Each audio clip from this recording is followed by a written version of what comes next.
गुरु ब्रह्म महिमा अलेख शरण। नमस्कार दर्शक वृंद, आपण मानंकु आजिर राशिफल कार्यक्रम मु एस कुमार स्वागत जनाऊँगी। प्रतिदिन निजर राशिफल जानिबा पाई गुरुकृपा यूट्यूब चैनल को सब्सक्राइब करंतु और पाखरे थिबा बेल आइकन को प्रेस करी ऑल नोटिफिकेशन ऑन करी दियंतु, जहा फଳରେ आमे जेतेबेले वीडियो अपलोड करिवो प्रथमे आपण वीडियो देखि पारिबे। आमर यही वीडियो रे आपण संपूर्ण पंचांग सहित मेष ठारू मीन पर्यंत 12 गोटी राशिर राशिफल विषय रे जानि पारिबे। वीडियो को दयाकरी शेष पर्यंत देखंतु।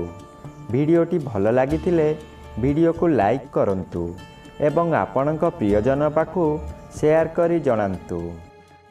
एबे आसंतु जानिबा आज दिनर संपूर्ण पंचांग विषय।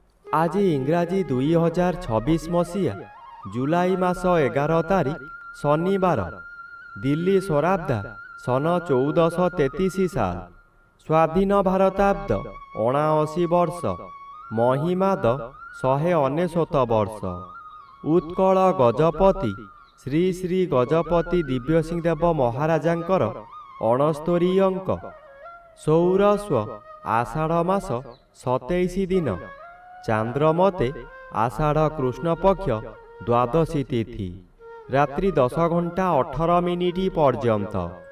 आजिर सूर्योदय विरजा क्षेत्र को 5 घंटा 11 मिनिट, मिथुन लग्न 4 दंड 26 लिता गते उदय।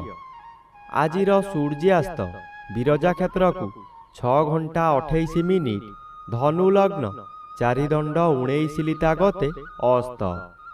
आज वृषचंद्र 60 दंड, कृतिका नक्षत्र दिवा 7 घंटा 23 मिनिट पर्यंत, एहापरे रोहिणी नक्षत्र।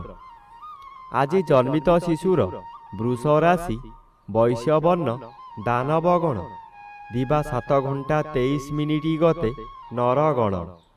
आज मृत व्यक्तिर 3 पाद पुष्कर दोष, दिवा 7 घंटा 23 मिनिट गते 2 पाद पुष्कर दोष। आज पोई भोजन निषेध अटे। आजिर अमृत जोग दिवा 2 घंटा 25 मिनिट गते अपराह्न 3 घंटा 47 मिनिट मध्य, रात्रि 7 घंटा 13 मिनिट गते 7 घंटा 56 मिनिट मध्य, रात्रि 11 घंटा 29 मिनिट गते 1 घंटा 42 मिनिट मध्य, एवं शेष रात्रि 3 घंटा 7 मिनिट गते 5 घंटा 12 मिनिट मध्य। आजिर महेन्द्र जोग प्रातः 6 घंटा 6 मिनिट मध्य एवं दिवा 9 घंटा 37 मिनिट गते 12 घंटा 15 मिनिट मध्य। आजिर काल बेला प्रातः 6 घंटा 51 मिनिट मध्य एवं अपराह्न 4 घंटा 43 मिनिट गते 6 घंटा 28 मिनिट मध्य। आजिर 12 बेला दिवा 1 घंटा 26 मिनिट गते अपराह्न 3 घंटा 5 मिनिट मध्य। आजिर काल रात्रि अस्तरु रात्रि 9 घंटा 37 मिनिट मध्य एवं शेष रात्रि 3 घंटा 45 मिनिट गते 5 घंटा 12 मिनिट मध्य।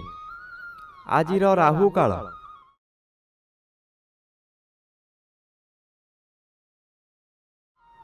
आज बिछा राशिर घात चंद्र, दिवा 7 घंटा 23 मिनिट गते मकर राशिर घात नक्षत्र। तुला राशि और मकर राशिर घात तिथि, वृष राशि, सिंह राशि और कन्या राशिर घात बार। प्रिय बंधुगण, एबे आसंतु जानिबा मेष ठारू मीन पर्यंत 12 गोटी राशिर राशिफल विषय।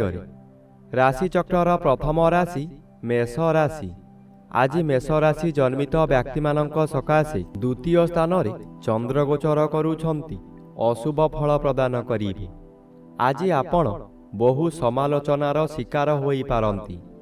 आपण जेउ कार्य करिवे तहिरे प्रत्येक व्यक्ति आपणंकु प्रबल विरोध करिवे।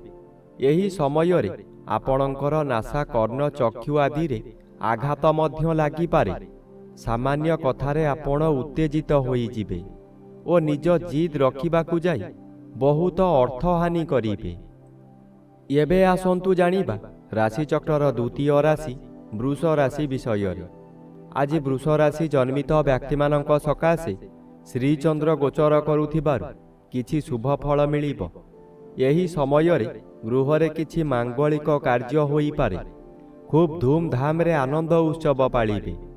ନିଜ ପାଖରେ ଅର୍ଥ ଥାଉ କି ନ ଥାଉ ସ୍ୱାଦିଷ୍ଟ ଭୋଜନ କରି ନିଜେ ଭୋଜନ କରିବା ସହିତ ପରିବାର ଲୋକଙ୍କୁ ଖୁଆଇ ଆନନ୍ଦ ଅନୁଭବ କରିବେ। ଆଜି ଦିନରେ ଗୃହାରମ୍ଭ କିମ୍ବା ଗୃହ ପ୍ରତିଷ୍ଠା କରନ୍ତୁ ନାହିଁ। ଏହା କଲେ ଜୀବନ ସାରା କଳହ ଲାଗି ରହିବ। ଏବେ ଆସନ୍ତୁ ଜାଣିବା ରାଶିଚକ୍ରର ତୃତୀୟ ରାଶି ମିଥୁନ ରାଶି ବିଷୟରେ। ଆଜି ମିଥୁନ ରାଶି ଜନ୍ମିତ ବ୍ୟକ୍ତିମାନଙ୍କ ସକାଶେ ଦ୍ୱାଦଶ ସ୍ଥାନରେ ଚନ୍ଦ୍ରଗୋଚର କରୁଛନ୍ତି। କୃଷ୍ଣପକ୍ଷ ହେତୁ ଶୁଭ ଫଳ ମିଳିବ। ଆଜି କୌଣସି ଦୂର ସ୍ଥାନକୁ ଯାତ୍ରା କରିବାର ଥିଲେ ନିର୍ଭୟରେ ଯାତ୍ରା କରନ୍ତୁ, ଫଳପ୍ରଦ ନିଶ୍ଚୟ ହେବ। ଆଜି ସମୟରେ ପ୍ରାୟତଃ ପଦଯାତ୍ରା ଆପଣଙ୍କ ପକ୍ଷେ ଶୁଭଙ୍କର ହେବ। ଆୟ ପରିମାଣରେ କିଛି ଉନ୍ନତି ଆସିବ। ବ୍ୟବସାୟରେ ସଂଯତ ରହିଲେ ଓ ମିଠା କଥାମାନ କହିଲେ ଭଲ ଆୟ ହେବା ସହିତ ଗରାଖ ସହିତ ଭବିଷ୍ୟତ ସକାଶେ ବ୍ୟବସାୟ ଭଲ ହେବ। ଏବେ ଆସନ୍ତୁ ଜାଣିବା ରାଶିଚକ୍ରର ଚତୁର୍ଥ ରାଶି କର୍କଟ ରାଶି ବିଷୟରେ। ଆଜି କର୍କଟ ରାଶି ଜନ୍ମିତ ବ୍ୟକ୍ତିମାନଙ୍କ ସକାଶେ ଦ୍ୱାଦଶ ରବି ବାଧାପ୍ରାପ୍ତ ଅଛନ୍ତି ଓ ଏକାଦଶ ସ୍ଥାନରେ ଚନ୍ଦ୍ରଗୋଚର କରୁଥିବାରୁ ଆଜି ଆପଣଙ୍କୁ ରାଜଯୋଗ ଫଳ ମିଳିବ। ଆପଣ ବହୁ ଦିନରୁ ଯେଉଁ କାର୍ଯ୍ୟ ସକାଶେ ଅପେକ୍ଷା କରିଥିଲେ ତାହା ଏହି ସମୟରେ ନିଶ୍ଚୟ ପୂରଣ ହେବ। କୌଣସି ଅଫିସରଙ୍କ ସାକ୍ଷାତ ପାଉନଥିଲେ, ଏବେ ତାଙ୍କ ସହିତ ସାକ୍ଷାତ ହେବ। ତାଙ୍କ ସହଯୋଗରେ ଆପଣ ବହୁ ନୂତନ କାମ ପାଇ ଉପକୃତ ହେବେ। ଆଜି ପରିବାର ଆପଣଙ୍କୁ ସପୋର୍ଟ କରିବ। ଏବେ ଆସନ୍ତୁ ଜାଣିବା ରାଶିଚକ୍ରର ପଞ୍ଚମ ରାଶି ସିଂହ ରାଶି ବିଷୟରେ।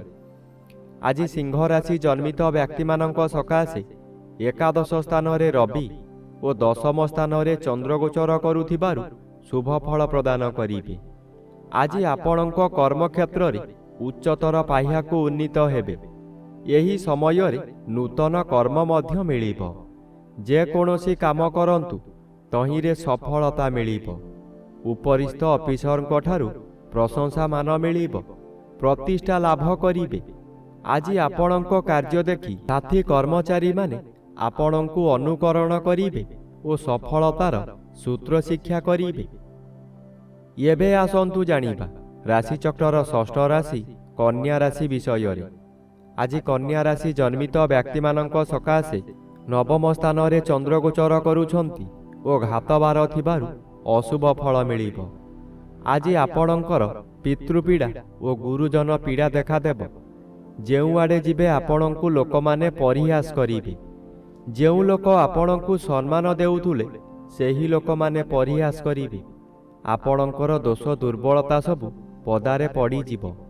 ଘୋର ଅପମାନରେ ଜର୍ଜରିତ ହୋଇ ମଥା ବିଚଳିତ ହୋଇଯିବ। ଏବେ ଆସନ୍ତୁ ଜାଣିବା ରାଶିଚକ୍ରର ସପ୍ତମ ରାଶି ତୁଳା ରାଶି ବିଷୟରେ।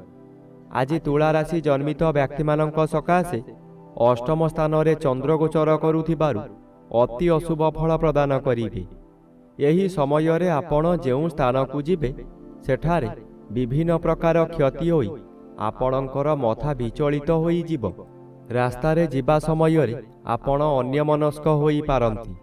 ସାବଧାନ ନ ରହିଲେ ଯାନବାହନ ଦୁର୍ଘଟଣାକୁ ଏଡ଼ାଇ ଦେଇ ହେବ ନାହିଁ। ଏହି ସମୟରେ ଆପଣଙ୍କୁ ଗରମ ଜ୍ୱର ମଧ୍ୟ ହୋଇପାରେ। ଏବେ ଆସନ୍ତୁ ଜାଣିବା ରାଶିଚକ୍ରର ଅଷ୍ଟମ ରାଶି ବିଛା ରାଶି ବିଷୟରେ। ଆଜି ବିଛା ରାଶି ଜନ୍ମିତ ବ୍ୟକ୍ତିମାନଙ୍କ ସକାଶେ ଘାତଚନ୍ଦ୍ର ଭୋଗ ହେଉଥିବାରୁ ବହୁ ଅସୁବିଧାମାନ ଦେଖାଦେବ। ଏହି ସମୟରେ ଦାମ୍ପତ୍ୟ ସମ୍ପର୍କରେ ବିଶେଷ ସତର୍କତା ଆବଶ୍ୟକ। ସହଧର୍ମୀଙ୍କ ସହ ଛୋଟ ଛୋଟ କଥାକୁ ନେଇ ମନମାଳିନ୍ୟ ହୋଇପାରେ। ବ୍ୟବସାୟ କାମରେ ବାଧା ଆସିପାରେ ଓ ଆଶା କରିଥିବା ଲାଭ ମିଳିବ ନାହିଁ। ମିତ୍ର ବା ନିକଟସ୍ଥ ଲୋକମାନେ ମଧ୍ୟ ଏହି ସମୟରେ ସହଯୋଗ କରିବେ ନାହିଁ, ଯାହାଦ୍ୱାରା ଆପଣଙ୍କ ମନରେ ଅଶାନ୍ତି ବଢ଼ିଯିବ। ଏବେ ଆସନ୍ତୁ ଜାଣିବା ରାଶିଚକ୍ରର ନବମ ରାଶି ଧନୁ ରାଶି ବିଷୟରେ। ଆଜି ଧନୁ ରାଶି ଜନ୍ମିତ ବ୍ୟକ୍ତିମାନଙ୍କ ସକାଶେ ଷଷ୍ଠ ସ୍ଥାନରେ ଚନ୍ଦ୍ରଗୋଚର କରୁଥିବାରୁ ଶୁଭ ଫଳ ପ୍ରଦାନ କରିବେ। ଆଜି ଆପଣଙ୍କ ପରିବାର ମଧ୍ୟରେ ହସ ଖୁସିର ଉତ୍ତମ ବାତାବରଣ ଖେଳିଯିବ। ବିଗତ ଦିନମାନଙ୍କରେ ଆପଣ ପ୍ରତ୍ୟେକ କାର୍ଯ୍ୟରେ ଫେଲ୍ ମାରିଥିଲେ। ଏବେ ଯେଉଁ କାର୍ଯ୍ୟ କରିବାକୁ ଆଗ୍ରହ ପ୍ରକାଶ କରିବେ ତହିଁରେ ସଫଳତା ନିଶ୍ଚୟ ମିଳିବ। ଷଷ୍ଠ ଚନ୍ଦ୍ର ଆର୍ଥିକ ଦୃଷ୍ଟିରେ ଉନ୍ନତି ଆଣେ। ଆପଣ ଯେଉଁ ବ୍ୟବସାୟ କରୁଛନ୍ତି ତହିଁରେ ଆଶାଠାରୁ ଅଧିକ ଆୟ କରିବେ। ଏବେ ଆସନ୍ତୁ ଜାଣିବା ରାଶିଚକ୍ରର ଦଶମ ରାଶି ମକର ରାଶି ବିଷୟରେ। ଆଜି ମକର ରାଶି ଜନ୍ମିତ ବ୍ୟକ୍ତିମାନଙ୍କ ସକାଶେ ପଞ୍ଚମ ସ୍ଥାନରେ ଚନ୍ଦ୍ରଗୋଚର କରୁଛନ୍ତି ଅଶୁଭ ଫଳ ପ୍ରଦାନ କରିବେ। ଘାତ ତିଥି ଓ ଘାତ ନକ୍ଷତ୍ର ଅଶୁଭକୁ ବୃଦ୍ଧି କରାଇବ।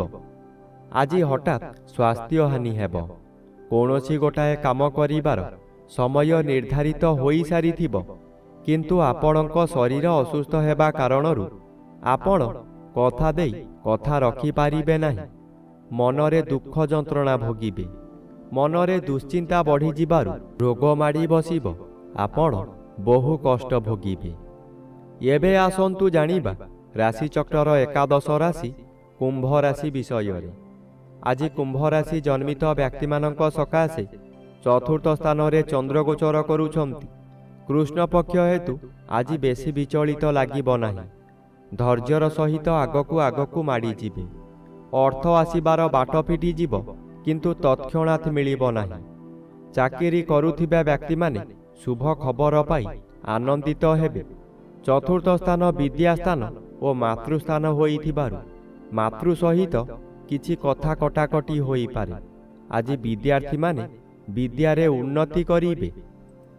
ଏବେ ଆସନ୍ତୁ ଜାଣିବା ରାଶିଚକ୍ରର ଦ୍ୱାଦଶ ବା ଶେଷ ରାଶି ମୀନ ରାଶି ବିଷୟରେ। ଆଜି ମୀନ ରାଶି ଜନ୍ମିତ ବ୍ୟକ୍ତିମାନଙ୍କ ସକାଶେ ତୃତୀୟ ସ୍ଥାନରେ ଚନ୍ଦ୍ରଗୋଚର କରୁଥିବାରୁ ଅତି ଶୁଭ ଫଳ ପ୍ରଦାନ କରିବେ। ଆପଣଙ୍କର ଏହି ସମୟରେ ବହୁ ଚେଷ୍ଟା କରି ବାରମ୍ବାର ବିଫଳ ହେଉଥିବା କାର୍ଯ୍ୟ ହଠାତ୍ ଆପଣଙ୍କ ସପକ୍ଷରେ ଯିବ। ବହୁ ଅର୍ଥର ମାଲିକ ଆପଣ ହୋଇପାରନ୍ତି। ପୂର୍ବରୁ ଖରାପ ଥିବା ସ୍ୱାସ୍ଥ୍ୟ ଏହି ସମୟରେ ମନର ବଳ ବୃଦ୍ଧି ପାଇଥିବାରୁ ସ୍ୱାସ୍ଥ୍ୟ ଉତ୍ତମ ରହିବ। ବନ୍ଧୁବାନ୍ଧବ ଆପଣଙ୍କର ପ୍ରଶଂସା ଗାନ କରିବେ।